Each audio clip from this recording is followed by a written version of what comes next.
Good Okay, afternoon, we're all everyone. set. Good afternoon. You're all welcome to join us for the East Bay Regional Park District Board Finance Committee. You're all ready to go? Let's go ahead and start the meeting, call the roll, etc. Great, thank you. This is Recording Secretary Shannon Rice, taking roll.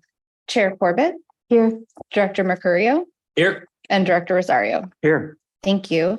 This meeting is being held pursuant to the Brown Act. We are providing live video and audio streaming. Members of the public wishing to make a public comment can do so one of the following ways: live in person or via the Zoom meeting, by submitting an email, or by leaving a voicemail. This information is noted on the agenda located on the Park District's website, ebparks.org. If there are no questions about the meeting procedures, we can begin. Thank you very much. Any questions, fellow members, before we go? Nope. Okay. We can go ahead and start with the first item. We're going to be looking at the draft 2022 Annual Comprehensive Financial Report. Thank you, Director Corbett. I was wondering if we could do public comment first this Yes. afternoon, if that would be I understand okay. that was requested, and of course, that's Thank you. absolutely fine. Comment, Shannon? Yeah, go ahead, Meadow, for a public comment. You have 3 minutes. Good afternoon. My name is Meadow Darcy, and I'm here on behalf of AFSCME Local 2428. There. I was returning because I was here at the last board meeting in May. I think it was May 31st was the last board finance meeting. And there were 2 items that I had requested information on. The first was the government code about making public comments, and if that is supposed to be after every item. The other thing that I asked about was the paving report. And from my understanding, Director Rosario, you had said that report was complete. I did an information request and I got the response back today saying that the finalized report has not been completed. So it's a little frustrating to have to keep coming back here to ask for this report and getting mixed information. I thought it was important that the board was aware that you're giving out one set of information and yet I'm getting a different set of information. We've been asking for this report for several years and we keep getting told it's not complete, but then we'll hear that it's complete. And so we asked for it and then it's not complete. So if the board could please answer on both of those items, since I brought them up last time and I wasn't getting a response. Thanks. All right. Thank you very much. Yes, please, Dee, go ahead. Yeah, just on the paving report, I talked with the general manager before she went on vacation, and she just needed a couple more items. She had some questions on it, so when she gets back from vacation, we'll see that. So we're working on it. I'm just as frustrated as you. And then I don't know about the government code, so I'm sure we can look at that. Thank you. Just to be able to answer that today, because I brought it up last month for a response from the board. Good afternoon, Deborah Ocker, Assistant Finance Officer. I do believe it is our practice that after every regular item on the agenda, there is an opportunity for public comment. So we apologize if we skipped that in a prior meeting.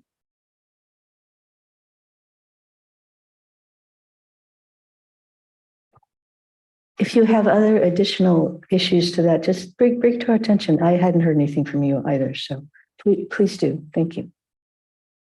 All right. Okay.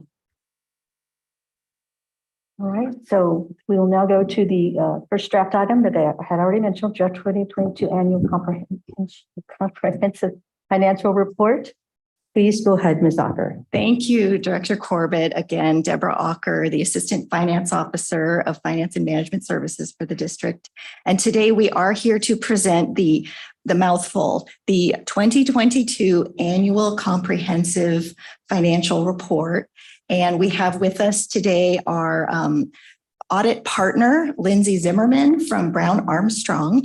And so I'll just share that, this was a very good year. We completed our audit, and she's going to go over some of the responsibilities and tasks of the audit firm. And then I will, after her presentation, do another presentation on the results of the report. And you do have in your packet, you have a report, and then also the ACFR, as our new acronym, is posted on the district's website. So it's been up there for about a week. So let me pull up the presentation and I will turn it over to Lindsay. Let's see if I can make sure I get the correct one. And when was it actually posted, the date? It was posted for the PAC meeting. So I believe it was posted last Friday to the website. Is that correct? Okay. Mm-hmm. But did you send us something and said it's now posted?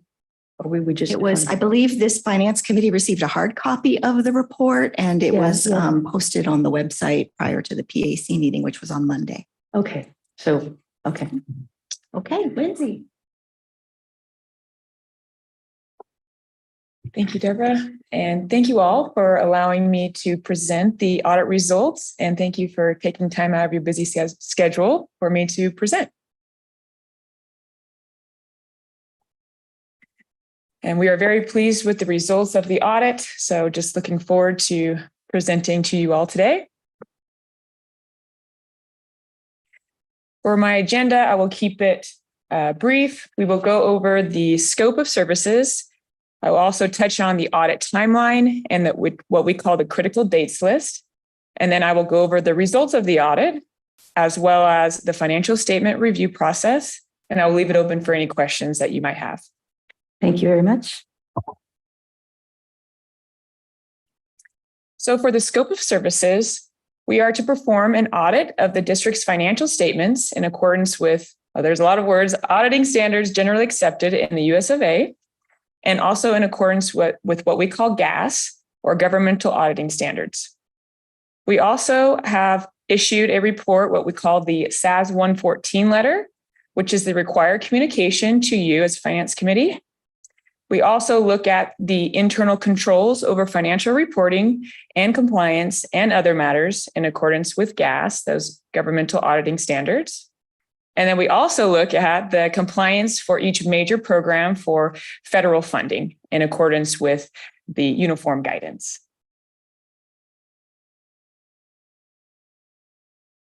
And just to touch on our audit timeline and the critical dates, as you can see, the audit goes through a very long process and great process. We performed and started our planning from our office. I'm located in the Bakersfield office. And so we did a lot of our prep work there, and then we performed our interim field work the week of January 23rd, where we looked at key accounting areas, performed walkthroughs, made sure we tested internal controls, which is one of the areas that we issue a report on. We also looked at minutes and new agreements, as well as performed the majority of our testing of the federal expenditures for the major program. We also met with the Finance Committee on January 25th to discuss the scoping, so you're aware that we were performing the audit. Then we performed our final field work the week of April 24th. In that time, we substantiated all of the accounts and the balances, including confirmations and substantive and analytical procedures. Then on May 10th, we discussed our results of the final field work with management. Then on June 5th, I presented my audit results with management as well, and discuss any observations or recommendations. And then during the months of May and June, we performed our detailed review process of the annual comprehensive financial report. So I need to switch those. And then we were able to issue our audit opinion on July 15th, or June 15th, sorry. And then for the heart of my presentation, and happy to present the results, this is that first letter, which is that SAS 114 letter I spoke of earlier. For the new accounting pronouncements, the district was able to adopt GASB statement number 87, which related to leases. And to touch on this, I'd like to give a lot of credit to Kim and the team. It was a lot of hard work going through a lot of agreements and a lot of back and forth. We were able to work through that pretty nicely throughout the audit process. And so that took a lot of time. As the new presentation, there's some new leases on the face of the financials now, instead of where it used to be in the notes only. So that was a lot of work trying to get through that, and we made sure that everything was done properly and accurately for that adoption. For our significant estimates review, we reviewed the fair value of investments. We looked at the capital asset useful lives and the depreciation.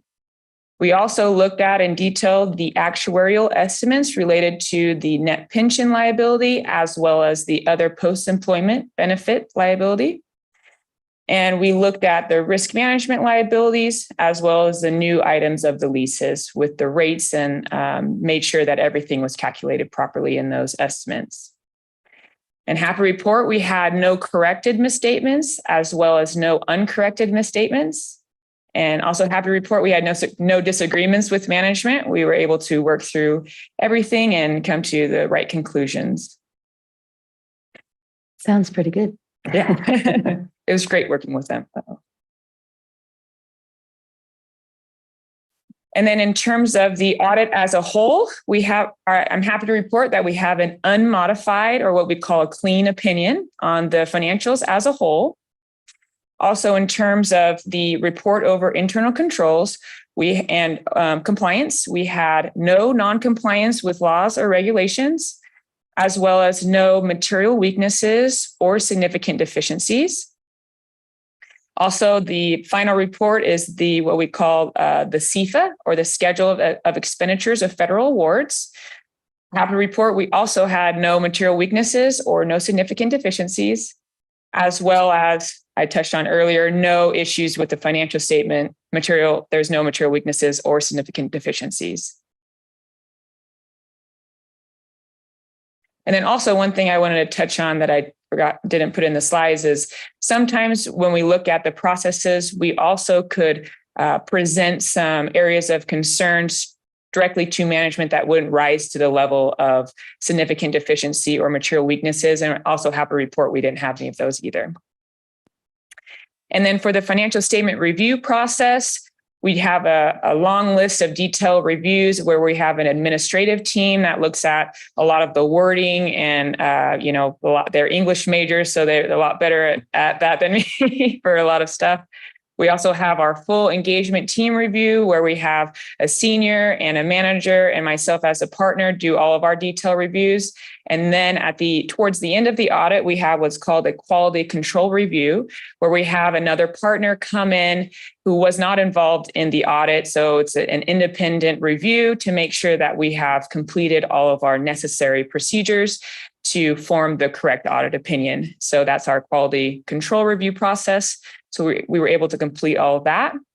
Then we also will submit the single audit for that federal award CFA report to the Federal Audit Clearinghouse website. And then also happy to report with the GFOA award, we're going through that process as well to make sure that the district receives that award again this year. And with that, just wanted to say thank you again to the staff, Kim, Deborah, everyone they did a great job and great to work with. And I'm so happy that I could present to you in person. So wanted to open up to any questions that you might have. Thank you very much. We're happy to have you here too. Hope your drive or flight wasn't too crazy coming from your office. Not too bad. I hopped on a flight. There's a direct flight from Bakersfield. Yeah, that's what I was thinking. Yeah, that's great. And the drive, the length of the drive. So thank you very much. Thank you. Just wondering if before we ask any questions, whether staff has any issues or questions they'd like to bring to our attention. I'm sorry? I'll do my part of the presentation now. Oh, I was just asking if you had anything to speak to address what she had said. No. Okay. All right. Questions? Yeah, just one. Please go ahead. Thank you. Good presentation, and thank you for all the work that I know it's tedious. Yes. Could you on page 14 of our packet, and it's your independent auditor's report letter. Could you clarify? It says here regarding the risk of not detecting a material misstatement resulting from fraud is higher than for one resulting from error, as fraud may involve collusion, forgery, intentional omissions, misrepresentations, or the override of internal control. Could you? That's page 14 on our ACFR. Oh, yes. So this is about the GAN limit letter. Oh, yes. I'm sorry, where's your question again? It's just can you clarify that statement? Is it the risk? We are not engaged. Yeah, well, let's see the resulting from the risk of not detecting a material misstatement resulting from fraud is higher than from one resulting from error. So is that is that because if someone is trying to commit fraud, it's harder to detect or? Yes. On the actual. Oh, I'm sorry. Oh, I'm sorry. Oh, I'm sorry. Yes. Thing. So page 14 of the ACFR Okay, is the thank you. independent auditor's Yes. report. Perfect. And so could you My repeat apologies. where it is on there? Yeah, on page 14, it's the Okay. first paragraph. It's like in the middle of this. Looks like it's a third sentence.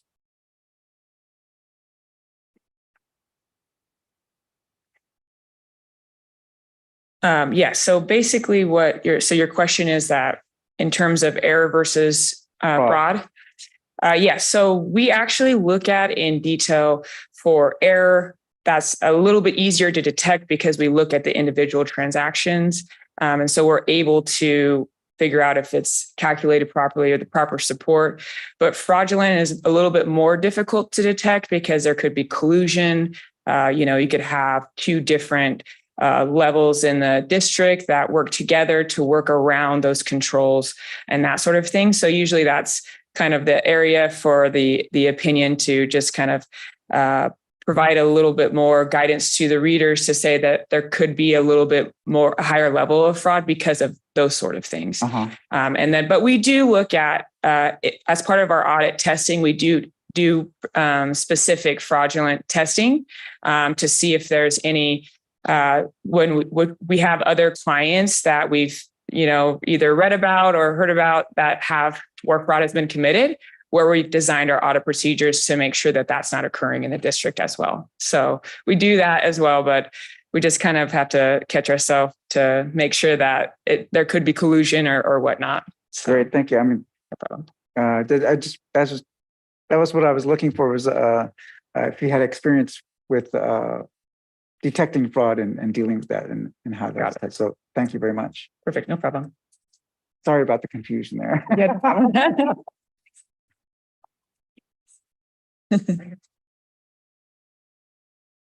Any other comments or questions?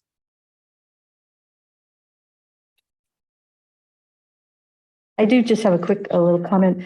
Thank you very much for the letter, Deborah, at the beginning of this, where you mentioned that you appreciate the leadership interest and continued support for the initiatives, the things that the board members are looking at. So thank you very much. We absolutely appreciate your dedicated interest in doing the right thing for the district as well. Very much. And I don't have any additional questions either. Thank you for your presentation. Great. Thank you so much. Thank you. I think the computer died. We're going to have a little technical Yeah. support.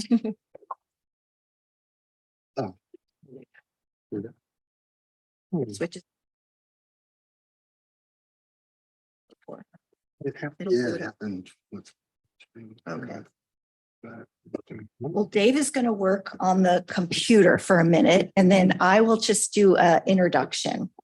So as I mentioned, we are going to present a little bit more of the details of the results, but I first want to thank Kim Belingit, our accounting manager, and David Sumner, our audit manager, and Connie Swisher, our executive assistant, who this report could not happen without them. They really put a lot of time and energy into this. And so, as we mentioned before, the annual audit is required by our state and local policies and the district policies. And thank you to Lindsay Zimmerman, our Brown Armstrong audit partner, for providing us with that update. I mentioned before that our report is posted on the website, and we'll be submitting it to GFOA for our award for the current year. And as Lindsay mentioned, the auditors are responsible for providing an opinion that would acknowledge that the financial statements are fairly presented in all material respects in accordance with generally accepting accounting principles. But management, the finance department, is responsible for preparing the financial statements and for implementing, designing, and maintaining internal controls. So that's a little bit of what their report is acknowledging. And so, so internal controls, what are internal controls? Those are processes that are designed to provide reasonable assurance that the information is reliable, accurate, and timely, and in compliance with laws and regulation. And the district does have many policies, financial policies and procedures. Majority of them are all adopted by the board of directors, and we do appreciate the board of directors' support in having those strong fiscal policies here at the district. That really helps us. So as Dave is reconnecting us, I'll also just highlight what you have in your packet. So in your packet, you have a staff report, and then you also have several letters that are issued by the auditors. And Lindsay spoke about the three that are attached to the packet. One is the communication with the governing body, where they talk about their experience with the audit and that we had no disagreements. And then the next one, I believe, is just a letter that's required by state law for our appropriations limit. They go ahead and review the appropriations limit, make sure that it's in compliance with the law, and issue a letter on that. And then the last one is what we call the single audit report. And that is for our federal grant compliance. Thank you. Thank you, Dave. So federal grant compliance, our single audit goes over our grants. Oh gosh, now it's not up here. So Shannon, I'm going to have you help me. Can you point to in the papers your reference? The page 17. Mhm. Yes. So in our packet, starting with page 17 is what we call the single audit, and it starts with another letter from the audit firm talking about our compliance with internal controls. And this is where it talks about the fact that the district, that they did not encounter or detect any material weaknesses or significant deficiencies. Those are big audit words. Thank you, Shannon. And so that's a standard report that they issue. Then if you keep flipping back, there is on page 28 is the actual schedule of expenditures of federal award. So these are not all of the district's grants. These are just the ones that are federal awards that are subject to this audit, particular audit, and they're based on how much money we spent. So it's not the revenue that we've received. Remember, most of our federal grants are reimbursement basis. So when we spend the money, then we request reimbursement from the granting agencies. So about 3.4 million is what was recorded in this year's federal award statement. And then if you go into the notes of that, it does have also a page that talks about what Lindsay mentioned, that we had no question cost and no findings. So we were in compliance with our grants. So that makes me very happy, because the grants are throughout the entire district. So it takes everyone in order to go ahead and put that through. So then as we get into the actual document, our annual financial report, we have several sections. So the actual annual comprehensive financial report begins with a introductory section. It has the audit opinion that we went over, which is up here on the screen now. Thank you, David.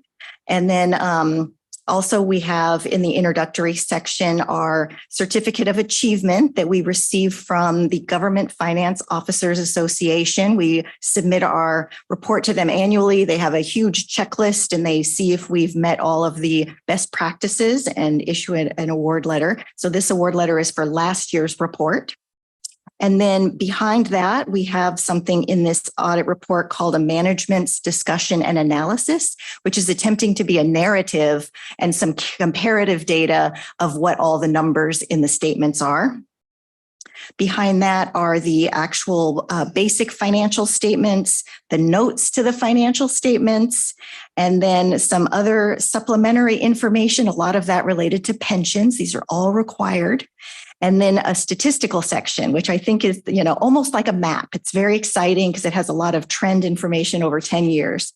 So that is what is included in the report. And now I'll just go over kind of the numbers a little bit. So in the first report, the first section, we call that the government-wide statements. Everything in the district all rolled up. You're used to us talking about different funds. This is combining everything together. And at the government-wide level, we have some growth in our what we call net position. So the statement of net position is like a balance sheet, and this is kind of the equity section. So we grew by $56.8 million from the prior year. And it's important to point out the majority of that is in investment in capital assets. So of that 42 million was an increase in the investment in capital assets. That is the largest portion of our net position, about 72% of our entire net position. Last year, we had 51 million of growth. So that just shows the Park District is growing. We are investing in land. We are investing in capital improvements, capital equipment. And so that chart is reflecting that. That's a good sign when I see it going up like that. And so here's another view of that government-wide position that's just showing some comparative data. I'll just point out a few things on here under current assets, the top line, that $70.5 million change. We issued bonds in 2022. We issued $60 million of new Measure WW bonds. And so the majority of that increase is in the restricted cash because we received the proceeds for that. Also in the long-term liabilities section, you will also see those bonds sitting in there. There's a $127.5 million increase there. The majority of that being the new bonds payable because that has a life over 20 years that will be paid off. Also included in that increase for long-term liabilities is what we were speaking about before, the leases, the new lease payable GASB, right? The Governmental Accounting Standards Board said, we no longer want you to treat your leases as operating leases. We want you to show it as a long-term liability. So that's $3.7 million is increased in that area. And then also I'll talk a little bit about it later in later slides, but our pension liabilities actually grew this year as compared to last year, mainly because last year, the way the investment market was, our liabilities became assets. And so now they're liabilities again, which is normal. And I have some charts to show you on that. So that's a big thing. You can see in the net position, our unrestricted government-wide money had a little bit of shifting to the restricted area, but overall we're in good shape. Yes, Director Rosario. It's just not about the numbers, but in the title, it says, as of December 31st, 2022 to 21, it says in parentheses, it says in thousands. I find it confusing because I know. in the top in assets, it's thousands, obviously, but when we get down below that, we're talking millions. So it's acknowledging that you should add 3 zeros to the end of all of these numbers. And that is, it's kind of a financial reporting trick. Instead of putting those, to show the longer number to show in millions, You're right. So that is why it says in thousands, because if you would multiply any of these numbers by 1,000, then you would Okay. get up to that $1 million. It Got is- it. all of the columns, they're all in millions. Yeah. So it's, total assets are 1 million. Is that right? Well, Yeah. Yeah. that would be. 1.3 billion when you roll up the whole district. Okay. Yeah. It's a whole district wide. And when I saw that 1.3, is that really 1.3 billion? Okay. Yes. Thank you for the clarification. Yes. We have been growing. And I've seen that before, and it's like, it just, Yes. for this, some reason, it just. All right. And then also at the government-wide level, this is a different presentation of revenues and expenditures, but here a few things to point out is that our charges for services are kind of getting back to normal in that area. When you look at the grants, they're broken down into operating grants and capital grants. When you net those out, it's growth of about $1.6 million. So that's good. At the PAC meeting, they said, what is the percentage of grants that we receive or that we budget? And so when I looked at this, if you look at the 2022 column, you can see it's about $20 million in grant revenue recorded, and that's 7.8% of total revenue. So that was the answer to that question at the PAC. Also, something to point out is that our investment earnings have also, I think last year we spoke to you about this. At December 31st is when we are required to mark to market at fair value.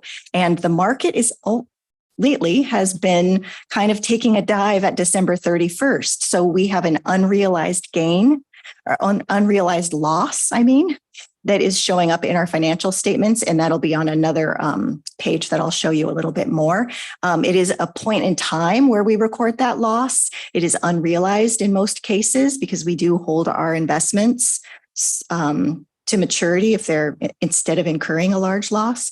So, and even in the first quarter, we've earned $1.5 million of interest revenue. So it's a point in time that shows that loss.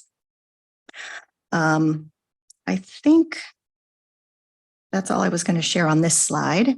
So the government-wide is one view, and it includes things on an accrual basis. It includes all of our capital assets with depreciation, all of our long-term liabilities.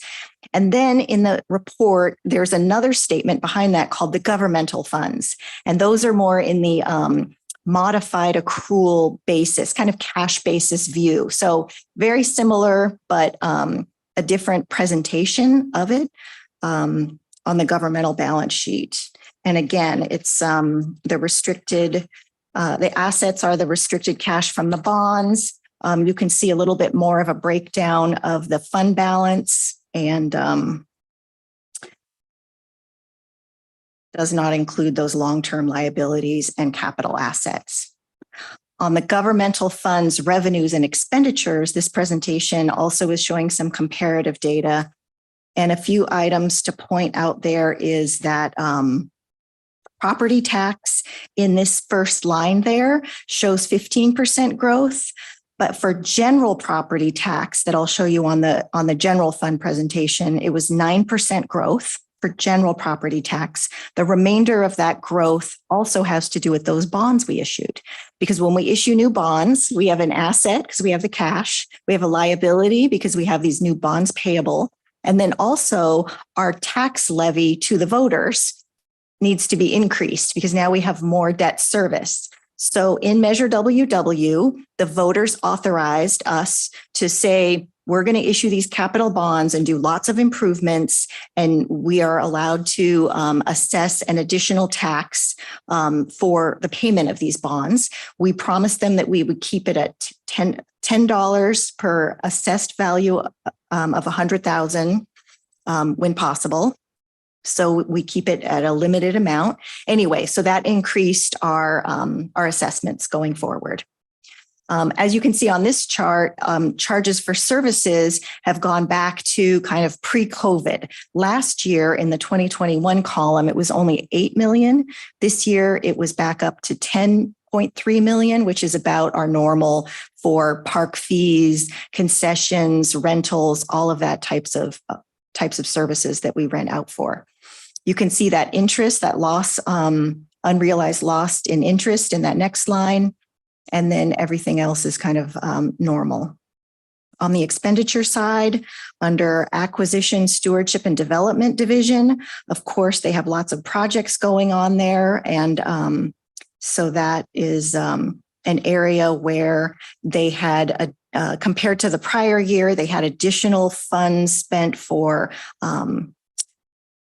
endangered species management, grazing, wildland management, and then infrastructure projects, including Coyote Hills Restoration Project, Roberts Pool, McCosker Creek Restoration, Doolittle, and Tyler Ranch. Like all of those projects are all kind of included, a lot of them in that stewardship line.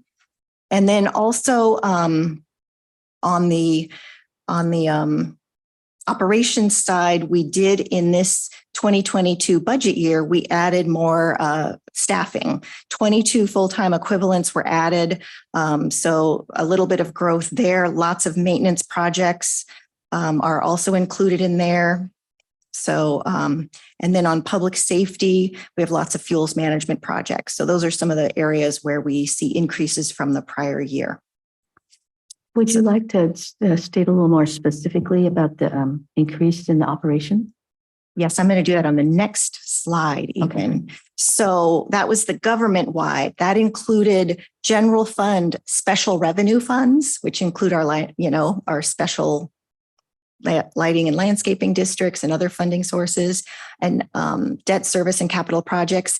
This is our last big number slide, and it is just the general fund, the general operating fund of the district. So that's kind of what we're used to looking at when we look at budget to actual. So here, this report shows the adopted budget, the revised budget by December 31st, and then the actual revenues and expenditures that came in. So here you can see some variances in our what we thought we were going to do based on the budget and what we received.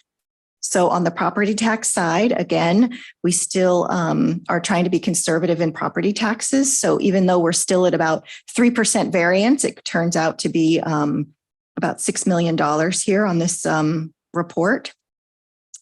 And then the interest is showing up again on every chart that we had that unrealized loss that we're required to report for financial reporting purposes, but it doesn't really affect our fund balance. And then on the expenditure side, again, I wanted to talk about just having additional staffing that was built into the budget. However, it takes some time to hire all of those members. So there were 38 new positions budgeted throughout the district. During the year, I just want to point out that we did hire 108 new FTEs. So we're not trying to hire people. There's just, people retire, people are promoted, people have some turnover. Of those 108 new employees, 15 of them were police officers. So we're certainly bringing in new staff, but I think just we're large enough now that we do see some vacancy on what we budget versus what we actually have expenditures on. So just wanted to mention that some of those variances from the budget have to do with that. Some of them have to do with just maintenance projects being budgeted and maybe us not spending everything, including our capital equipment. For the last couple of years, we've had major supply chain challenges where we've ordered vehicles and equipment and they're just not getting delivered. So we don't pay for them until we receive them. And things are a year behind in that area sometimes. So there's some variance in that area. So in the operations area, that's kind of what it is. It's staffing. Operations is the largest division of the park district. It includes some maintenance that wasn't able to get completed that was budgeted for, and a lot of those equipment purchases that were budgeted that just weren't realized. Were there any other questions on the expenditure side? I'll move to the fund balance section. So the fund balance, you can see here the end of year fund balance is $160 million. They are broken down. That is broken down into many categories. A portion of that is non-spendable, right? You can't even spend it. Some of it is restricted because it's obligated for certain specific things. When you get down to what's really the available fund balance, we call that the unassigned fund balance, and that is $78 million of that 160. So of the 78 million, that is something that is available for future needs of the district. The district has very many unfunded deferred maintenance needs, long-term liabilities, and we need a lot of resources to address climate change as we're feeling it more strongly, and then just the general growth of the district. So all of that is available.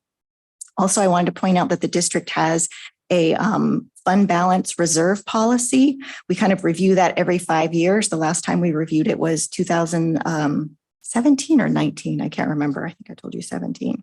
But we reviewed that recently, and we'll review that again probably next year. It recommends that we hold 32% of budgeted revenue in reserves in this category, and that would equate to about $65 million. Yes, Director Rosario. A question I asked in one of my emails is that, so is there outside of the Park District, is there a recommended minimum for reserve? Every agency is tasked with determining what would meet their needs. There are certainly best practices, and it starts with agencies that really are, in financial stress, and they would even say 3 months worth of expenditures. The general is 6 month worth of expenditures would be the bare minimum that you would want to have in reserves. And then, there's a criteria that you can go through to talk about other types of, economic distresses that could be put on the Park District. So in our analysis, we look at more than just 6 months of expenditures. We also look at the risk of takeaways that could be taken from us, because that's happened in the past with the state just deciding that they're not going to fund us at the same level. You can look at disasters. So there's a percentage there just of our replacement of capital assets. There's so it's a very complex process that we go through to determine it. And like I said, we brought that to the Finance Committee a couple of years ago, and we'll bring it back to the Finance Committee probably next year to go over that analysis of what should our fund balance reserve target be. So what you said at 32%, we're covered for a year? Would that equate to about a year? Well, it's 32% of our annual revenue, and we typically do prepare all of our, we spend a lot of the revenue that we receive every year. Yeah. So let me get back to you on that calculation unless one of you guys want to do it for me. 4 months maybe. Yeah. That is, we have a good fund balance policy. So, and we plan for any excess to be used for future one-time needs. Okay, so when we talk about liabilities of the Park District, as we mentioned, we have bonds are probably our largest liability. We also have some claims payable that is out there. And then the leases are a new category of obligation. For our leases, they're really, we have some facility leases that are included in this new GASB, which include our lease of the Pacheco Corporation Yard, of the Creative Design unit lease where their property is in Pleasanton. And then also our air support unit has a lease of a helicopter hangar. So those are the big ones. There are many other smaller leases, but those are the big ones I wanted to mention to you. Also, this one says if you are receiving of lease revenue, you have to record that. And so we do have residences that pay us rentals. And so those are also part of this calculation that we put in there. But the other category that we're always watching is our pension liabilities. And so how is the district doing on the front of pension liabilities? We have had like a pretty strong strategy of looking at our pension liabilities regularly. We have the actuary come and meet with you on a regular annual basis. And we have, we pay all of our required contributions. We try to pay down any, if we have any extra money, like that remaining surplus that we have. If we have any extra funding, we can pay down our liabilities directly to PERS. We also take in the opportunity to do an advance of our required payments throughout the year. I think this year we're making our advance payment in July and we'll save almost $500,000. I might have overstated, I think, when I shared with you, Director Mercurio, but about $500,000 is this year's savings for that. And then we also have a pension trust. So those are the strategies we use. Just when you want to look at the numbers, we have an overall pension and OPEB, which is our retiree medical obligation, other pension or other post-employee benefits. That's what it stands for. And so it's $142 million is that liability. It increased from the prior year by $85.9 million. Again, that is because last year at the market, everything was looking really good and the assets in our CalPERS and our pension plans were highly valued. And so now we're just swinging back to normal. So this chart here actually shows that much better.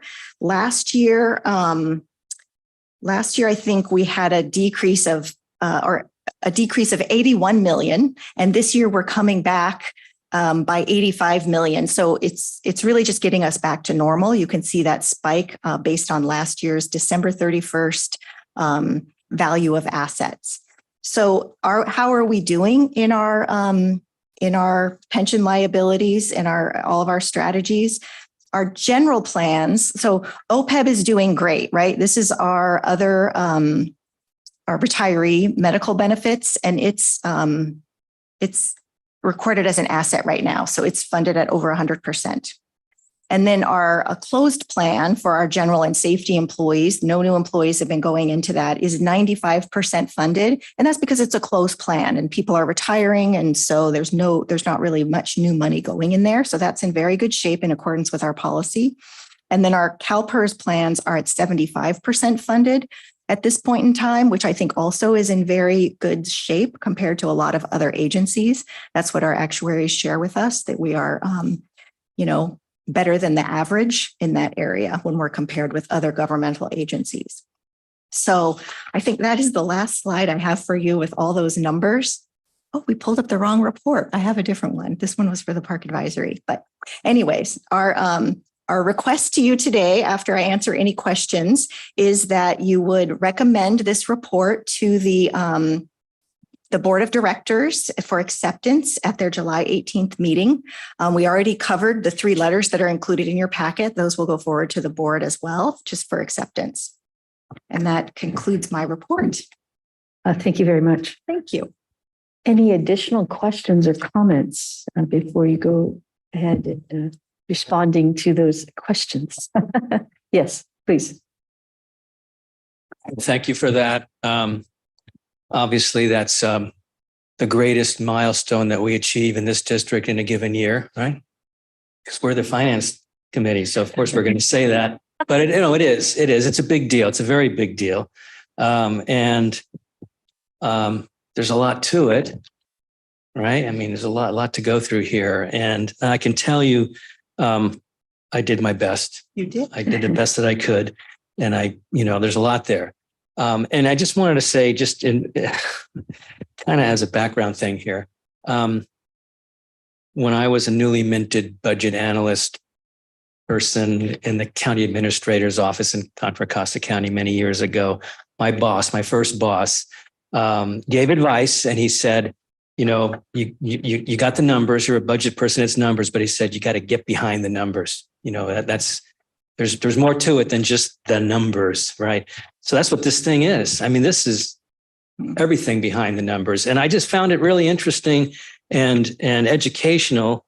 Things that are important to the district are captured in there in the text, not necessarily just in the numbers and the percentages and all that relationship, but just, about the leases and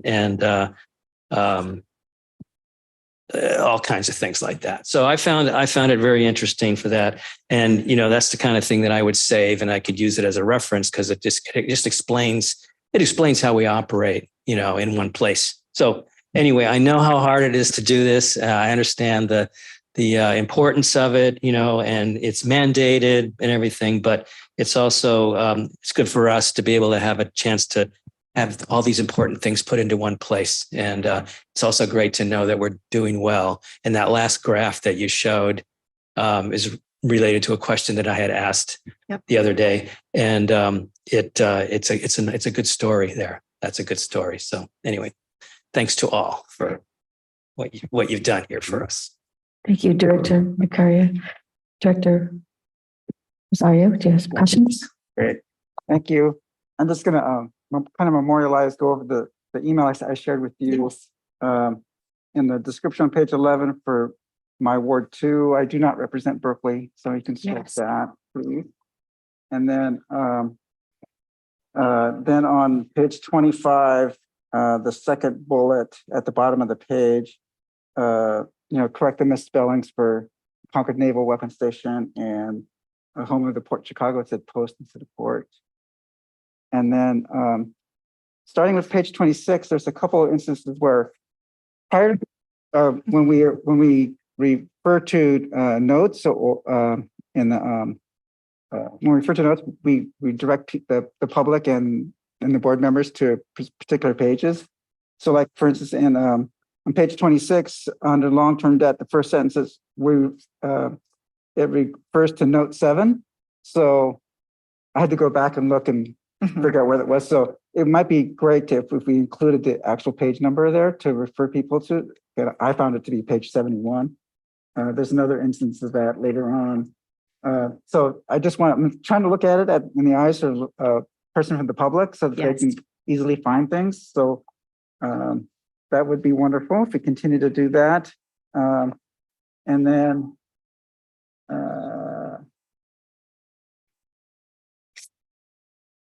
going to leases, the Port of Oakland, this is not a question about, this is probably a question for, we're paying $2,300 for land we can't use right now because we found that the soil there is toxic. And so I'm for you to prod the general manager, are we talking with the Port of Oakland about maybe what are we going to do with that? Because we're paying a lot of money anyway. So I just wanted to use that as a prompt to get those discussions started. And then in the joints, related part joint ventures, Spo Space and Science Center, we no longer are in that joint. That JPA got dissolved, but I'm not sure if it got dissolved last year or the year before. Yeah. So maybe it recently got dissolved, so we can take that out of the I'm not sure. It might be rightly so. I'll check on the date for that. One, but in the future shouldn't be. And then I think that's my last one. Well, Director Rosario, we really appreciate you giving us that feedback. As the reader, it's really, really helpful to us. As Lindsay said, 5 people have read through the report, but getting your feedback is really important. And we did make those typos. We made the correction to those typos already. Connie put them on the website already. Great. So thank you. Thank you. Great. That's it. Thank you. This is a lot of work. Thank you. I don't have any questions that haven't already been asked by someone, so no need to ask again. So thank you for the hard work and, appreciate that. So a vote in order? Yes, if you could recommend to the full board of directors acceptance of the 2022 annual comprehensive financial report. Okay, who'd like to make the motion for the financial report? Moved and seconded by? Seconded by, okay. Please call vote. Shannon Rice, recording secretary, calling roll call vote. Chair Corbett, Aye. Director Mercurio, Aye. and Director Rosario. Aye. Thank you. All right, that passed unanimously. Thank you very much for the report. Appreciate it. And now, our next item is the East Bay Regional Park District Capital Finance Update on Measure CC and Measure FF. By Mr. Rasmussen. Jeff Rasmussen is going to lead you through this one. Thank you. Good afternoon. Good afternoon. Assistant Finance Officer Jeff Rasmussen here to present an update on our Measure CC and Measure FF programs. Before I go in and do some of the highlights of the programs, I want to remind the committee that the detailed schedules for these programs are in your packet beginning on page 39. It starts with Measure CC on 39 and then FF is after that. So also just to remind the committee that Measure CC and FF only cover certain zone of the district and the western part of the district, the oldest sections of the park district, but it is the exact same boundary for both Measure CC and FF in the map shown here in the presentation. So first, begin with Measure CC. Measure CC was approved by the voters in 2004, and it sunsetted in 2020. We actually continue to collect revenue on the program through into 2021, but at the end of the program, at the end of December of 2021, the district has received a total of $47.9 million on the program, and we don't expect to receive any more revenue than that. We've received all the revenue. So from that $47.9 million, we've expended $44.1 million with $3.8 million remaining. So about 8% of the funds are left still to be spent. Well, we've collected them all. And within the program, the board has approved 84 projects within Measure CC for completion. So 73 of those projects are completed and 11 of those are in progress. So those 11 that are in progress are with the $3.8 million remaining to be expended will be towards those 11 in progress projects. Just reminding the committee that the Measure CC funded a good number of staffing positions for operations and public safety, but that funding ended in 2020. And at that time, the board moved all of those positions either into FF and continued funding them with FF or move them to the general fund to continue those positions. So as we continue to close out all these projects, as I've described here before, and we're getting down to the end of it, the staff recommends that the board, the committee recommend that any remaining funds be put towards vegetation management in the Measure CC zone. The board has chosen to do that in past years, and if we continue to do that this time, as we continue to close out and finish projects, the staff estimate it would be about $351,644 towards fuels management in the 2024 budget. That's our recommendation. So just some highlights of some Measure CC projects. This was a house that was demolished in Claremont Canyon, formerly known as the Gelston residence. There had been a landslide up there a number of years ago, and the property had been abandoned. Took quite a while, actually, it took a while to fix the landslide, and we had disasters come and had to get in there and fix it again. But it was fixed a number of years ago, and during all that time, right there on the urban edge, the house had become a very attractive nuisance for homeless and other kinds of unwanted activities there. So this past year, the house was removed.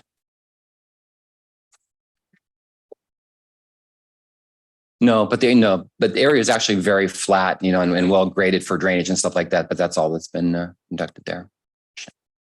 Another important Measure CC project are trail improvements along the stream trail and throughout Reinhardt Redwood Regional Park. This Measure CC project was actually a good thing. Kind of got mixed or involved in with the 2017 FEMA disasters. So that project is actually moving forward. We're in fact, just this morning, I signed all the permit applications to move that forward. So it's actually a good thing. We can help leverage some of the work we're doing or wanted to do with CC with this disaster. That's turned into a really great project. It is moving forward a little slowly, but it is actually moving forward. Could you just briefly talk about how it's being improved? What sort of work? Yeah, what we're looking at here, that's a great question. The picture on the left is a damaged log crib wall. You can sort of see the logs that are embedded in the hillside and other logs that are sticking out. And in the foreground of that picture on the left, you can see a big chunk is kind of missing. So that project will be to remove and put in a new log crib wall. And then the picture on the right, you can see the barricades and stuff like that. Just a section of the trail along the creek has slumped in. And I believe in this area too, it was right over the water line that runs through the stream trail there. So we temporarily fixed the water line, but this needs to be permanently repaired. And this is a lot of what happened earlier in the year when this is 2017 with us. Oh, 2017. Okay. Yeah. I'm sure earlier this year had something to do with it too. Well, Couldn't help it. There have been 2017 projects that were severely impacted by the most recent storm. Yes. These were not necessarily one of them. Okay. Some things have changed a little bit, but they were not severely damaged in the 2023 storms. Just a note, I built that foot ball with Roads and Trails in 1998. So the fact that it lasted this long was That must be Beautiful. why it worked all the way through this year too.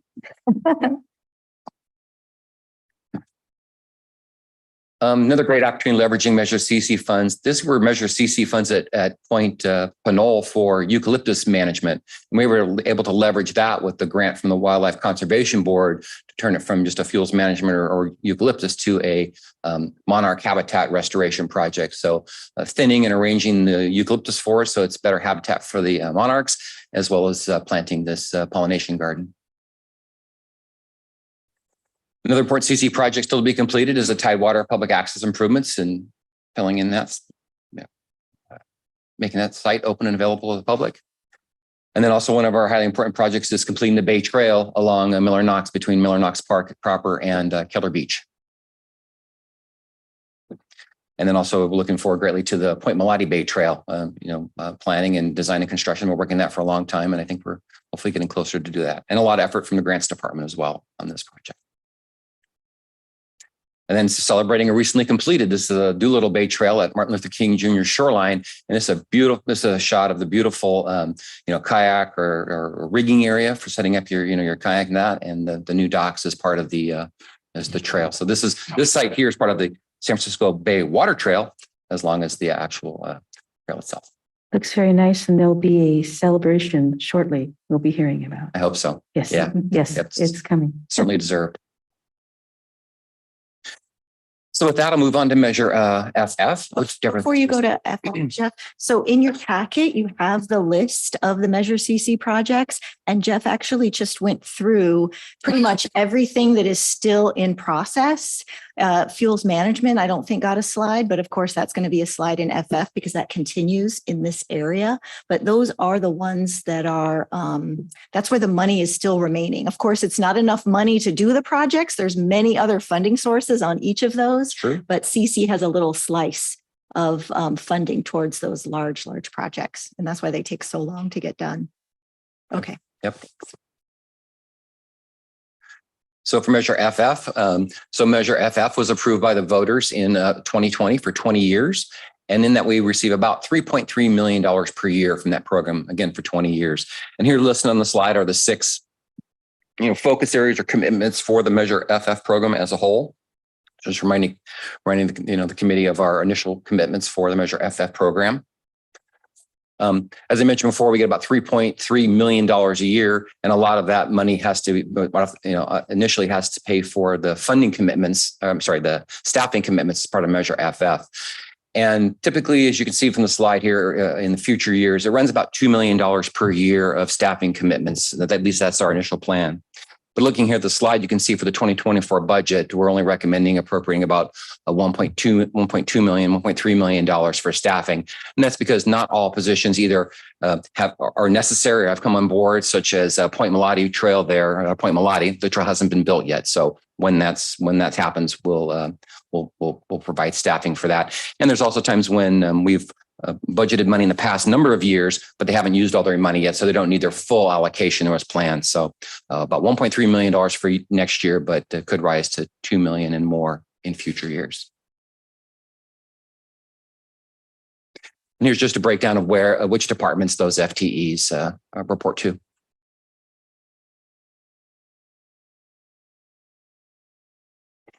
So some of the project highlights for the 2024 budget, staff's recommending appropriation of $2.6 million. And again, it's not everyone, but some of the highlights, $210,000 to plant fire tolerant vegetation. We have a great fuels management program, but one of our commitments in implementation of that is the restoration and planting of vegetation in key areas for that. Staff's recommending appropriating another $400,000 to the Temescal Improvement Project. This will even come close to funding the project, but staff needs to continue to do the environmental research and the strategic planning, the testing, and the environmental analysis to figure out what our strategy is going to be. So that will continue. Also, I'm sure the committee is aware that in Measure CC, as in Measure FF, the district gives $100,000 each year to the Oakland Zoo. So that will continue. Yes, sir. I have a question about that. Do we ever hear the specifics about what they use it for? And do they ever bring us in to take a look? They absolutely give us the specifics of every single detail of that. I'll share a story in that. As we were looking for the FF renewal, there was a public information request act, from what had we given the zoo for the previous Measure CC for all those 15 years. And I can tell you, the grants department did a wonderful job of getting, every year we take what exactly did we, are we paying for, whether it's a vehicle or staffing or a piece of amusement equipment, a merry-go-round or something. So we had all the detailed records of that, and we continue to do that. So each year we get an invoice from the zoo for what they want and what they spend it on. And that's reviewed by the grants department and approved by the CFO. Good to know. I think we'd like to see it too. Certainly. So maybe could be provided to the board at a meeting. Sure. Yeah, it'd be great to promote that. Thank you. Yes, Steve. I just wanted to, that was my question. Can be my, is, it would be nice if the zoo could give us a presentation of what they're doing once, doesn't have to be annual, but it would be nice to have a presentation from them or a tour. Yeah. I'm glad to hear that we're how they're submitting their projects for submission for money. So it's more like a grant program. Yeah. Excellent. Thank you. No, that's right. And it's done fully on a reimbursement basis so that we know exactly what we're paying for. We do appreciate them sharing the information. Absolutely. Yes. Also for next year, there's $300,000 in FF for water resource management. The board, I may saw on the tour of Tilden and Lake Anza last Friday, some of that type of working out there. So this $30,000, could go for things like paying for the oxygen supplies or other treatment practices or things that are needed on some of our lakes. There's also $60,000 for green transportation, working with our Parks Express department, general manager's office, and trying to increase transit access to visitors to our parks. Recommending over $1 million for fuels management, safe and healthy forests. And this also includes funding of 2.5 FTEs as part of that program. And then finally, $200,000 for the Miller Knox for drought tolerant planting as part of the Keller Beach restoration project, which is a very important project for Measure FF. So some highlights for FF include fuels management, as we mentioned several times already. Crown Beach project is part of FF and it's received all its allocations from FF. Is the drainage, sewer, and utility improvements out at Crown Beach. Look forward to that project getting underway. As I mentioned just a moment ago, Lake Anza and some of the water quality stuff there. Here, this picture showing Lake Anza as well as Lake Temescal. Keller Beach, again, just a really outstanding project as part of FF. And with that, I will take any questions or comments from the committee. I was just going to say, so it's we're so happy to see these photos and the shorelines and the projects, the things we're all working on. So thank you for that. And please go ahead. Thank you. I just wanted to remind the committee that Measure CC and Measure FF are very different than bonds, right? Bonds can only be used on capital development and acquisition. These funds are very important to the district. They're in that, the oldest section, busier sections of the district, and they allow for operations, public safety, resource projects, and some capital. So they're only $12 per year per parcel. And so it's really been very helpful to the district to have that type of flexibility to pay for staffing, public safety, and all those other things. Yeah. Congratulations and thank you. Yes, please go ahead. Are ADUs included in that? I know you sent me something and I can't remember what it said. So the state more recently did pass some ADU rules that additional dwelling unit that are allowed to be put onto a parcel. And so they have a new state law kind of encouraging that in order to meet the housing needs. And so there's a lot of discussion about ADUs now. In our Measure FF, I believe it is based on the parcel. And so unless there's a split, I don't think we have that in this language, and I will look into it and see if that is something that is flexible in our ordinance. I know for the newer tax measures, I think people are putting additional information saying whether you're going to, like in a CFD, we would have the ability to tax the primary unit and an ADU. We're not currently doing that, but I think that can be something that we can put into future measures. Yeah, thank you.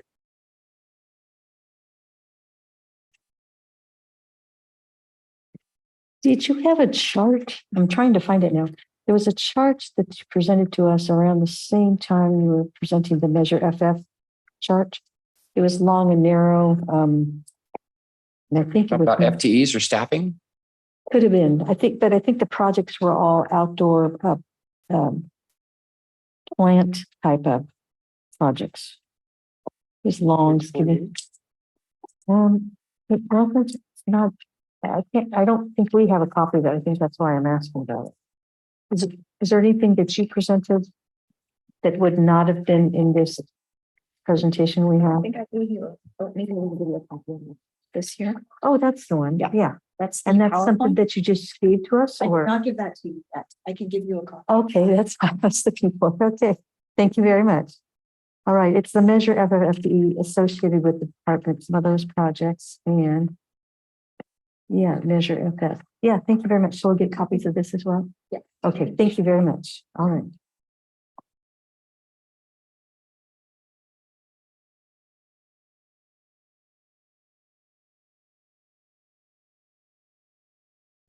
This is brought to you as an information item. We will consider these recommendations that are in here as we put together the 2024 budget. So these are not done deals. They'll be deliberated with the whole of the district as we move forward with the 2024 budget.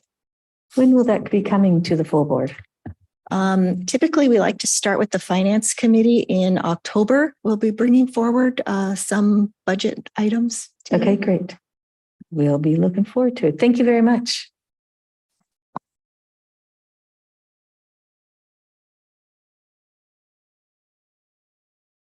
We can go to the next item then, and that is discuss and confirm date and time of future 2023 Finance Committee meetings. Is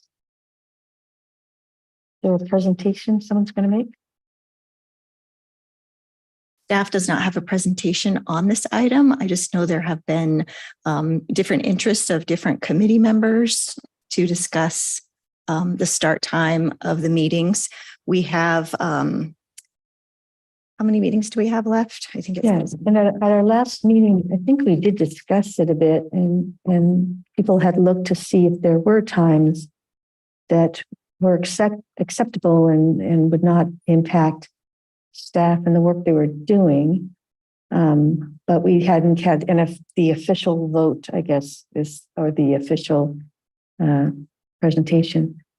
So I was just hoping that we might be able to start these meetings a little earlier in the day, just because there are other items that we work on and things we have to be at more in the middle of the day, and just after the beginning of the middle of the day, so they could start a little earlier.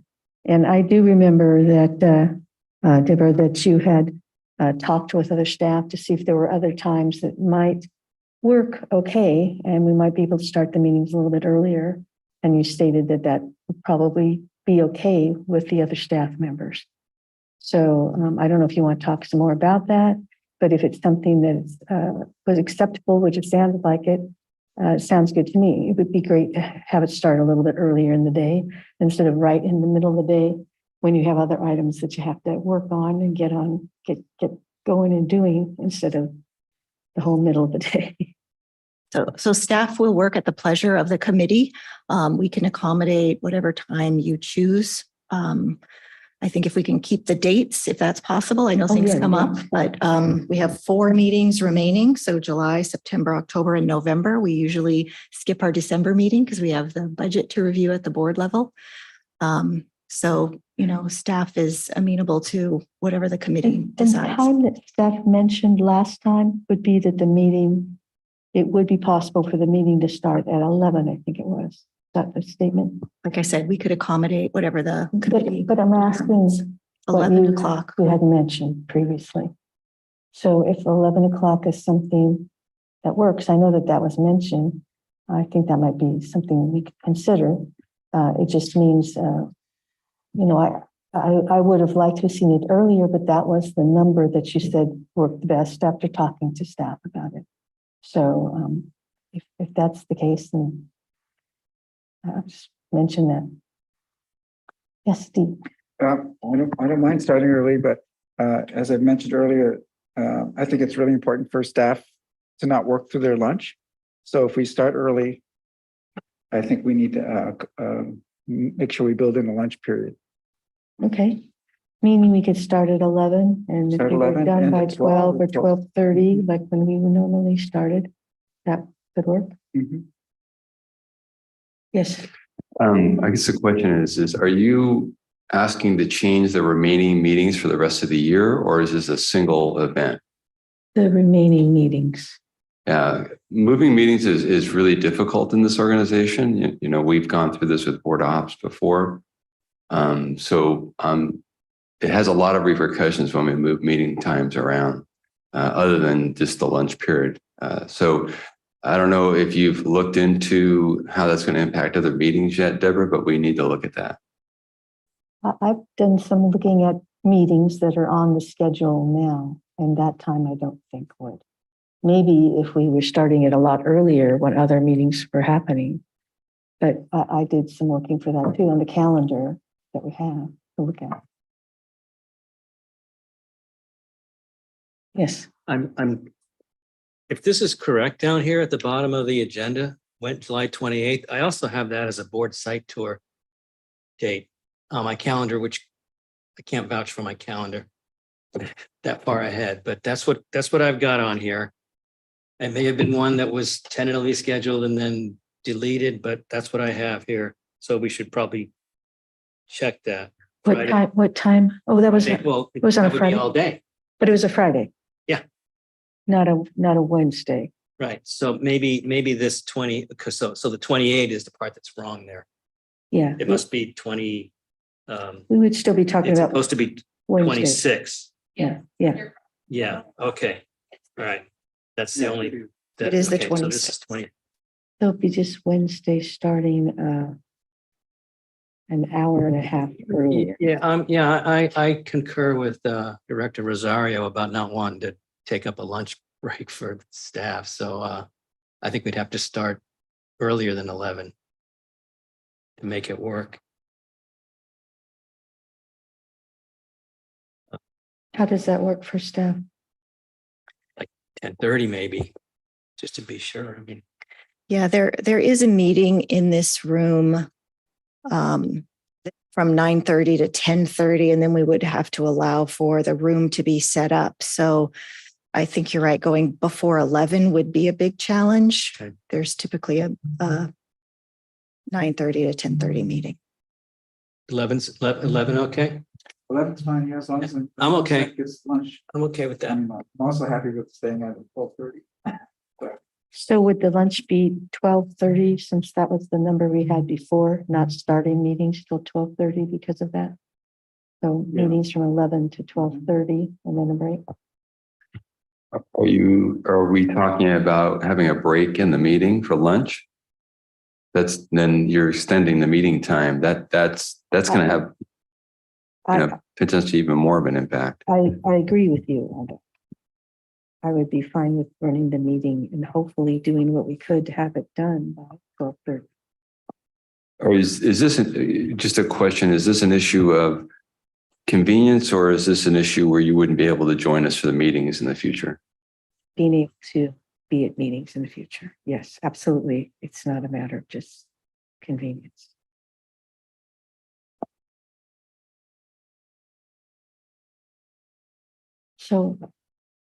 So this meeting is scheduled for an hour and a half, and we did it. We did it. We only had 2 items. Huh? Sometimes, yes. Okay. We did complete All it. right. We only had 2 items.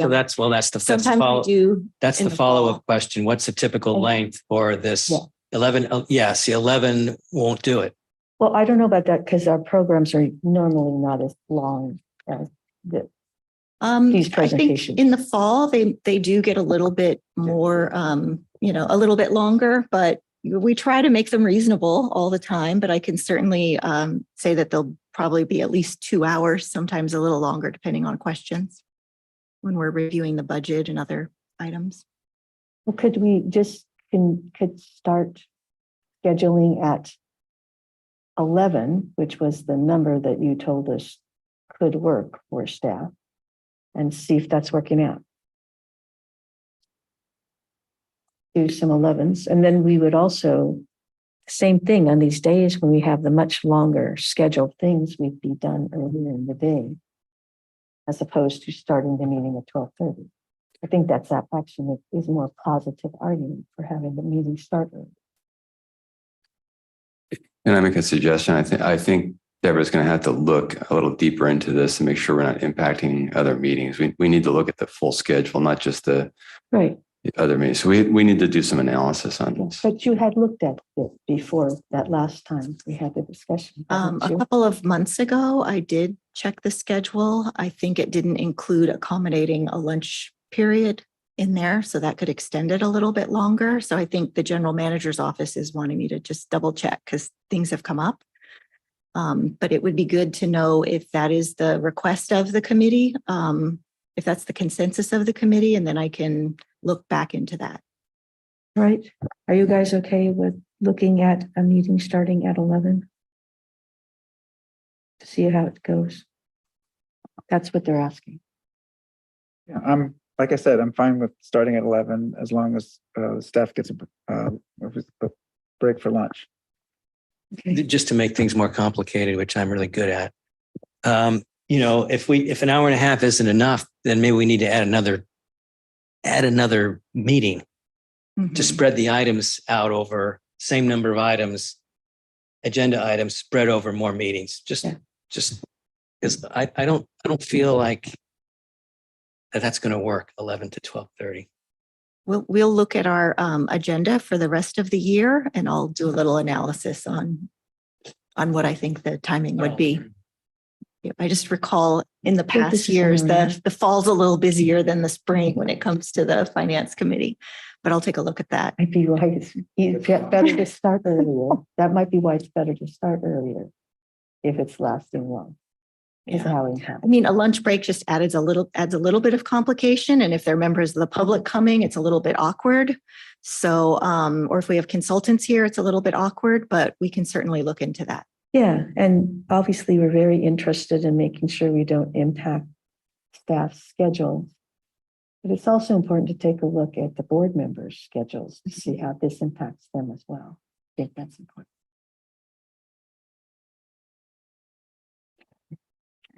Yeah, I mean, personally, I'm not impacted at all. It's starting at 12:30. So, Yeah. but Yeah. I'm happy to acquiesce to because I know you've got some appointments later in the day. So I'm happy to go start early, but I'm kind of adamant about staff having lunch. So Yeah, I'm fine with that too, but doing it at 11 I think would work. Because right now, if we have this starting at 12:30, because of lunch, the more and more busier days that's impacted. So could we? So it do looks the like next there's one at consensus to look at 11 o'clock with a lunch break that would be at 12:30 or at the latest 1 o'clock, depending on how many agenda items we have, and see if we can maybe finish the committee meeting within that time period, or we will schedule a lunch and we'll look at the schedule to see if there's any conflicts. So does that mean the next meeting will start at 11? We will schedule the next meeting at 11 and I will confirm that. I think I can probably confirm that by tomorrow morning, maybe. That'll be my goal, to confirm that by tomorrow morning with the schedule. Okay, good to know. So the next one. All right. Should we vote on that? That'd be great. Okay. Would anybody like to make a motion that we start at 11? yeah, I'll make the motion that we go ahead and start at 11. As long as staff gets a guaranteed lunch. Okay. All right. All right. Please take the vote. Recording Secretary Shannon Rice calling roll. Director Corbett, I vote at 11. I mean, excuse me. Meeting at 11. D. Rosario, Aye. Director Mercurio. Aye. Thank you. Okay, thank you very much. Very helpful. Thank you. Okay. So we are now on the public comment period. Any public comments this meeting? Any additional public comments? I know we did have some. At the I think beginning. we allowed for a public comment at the beginning of the meeting, and so I don't see, Shannon, are there any other public comments? Yeah, it's on the agenda though, so we should ask. Yes. Okay, and nobody's on the phone with us that we know of. Okay, very good. Okay, all right. Then the next item is committee comments. Anybody have any comments you'd like to make? Just very appreciative of the work that's been done. It's Tapper's always it's a lot of work. So very much appreciate detail, attention to detail, and just the tediousness of having to go every year. Thank But you, thank you Director very much. Rosario. I do want to just also especially thank him. We are short an assistant finance officer this year. And so there was much more pressure on getting this done without that position. So she and I and David kind of tag teamed, but she did the bulk of it. Thank you, Kim. You know, Yes, I just I want forgot to ask one question. While Jim is here, is around joint partnerships. What happened? Are we in an official agreement with the city of Oakland and the Alameda County Flood Control regarding the extension of San Leandro Creek to 98th? My answer is no. They did do, they have a grant that they sought, for that work. I don't think we ever got to the point of not in my knowledge that we got to a point of signing any agreement with them. So we've been participating with them in conversations around the project, but I will confirm that and get back to you on that. Okay, great. Yeah. Thank you. I believe there is some new information related to that grant that the city of Oakland has provided us. So we'll have to forward that to you. Yeah, and about our participation. So we'll give you a report back on that. Great. Thanks. all right. And thank you very much. And I also wanted to state previous to that last conversation was thank you very much for today's meeting. And it's always a very interesting and important part of what we do. And I know it's an awful lot of hard work and details that have to be put together. And through you and the entire, everybody here at the Park District, just looking at this list of what are the projects, what are the program of projects in the program, it's just amazing to see the work that we do. So, and keeping track of it. So we can continue to have our great projects taken care of. So thank you all for all your great work. All right. That's all I had to say about that, but thank you very much. And if there's no other comments, we can go ahead and adjourn the meeting. Thank you very much. All right. Take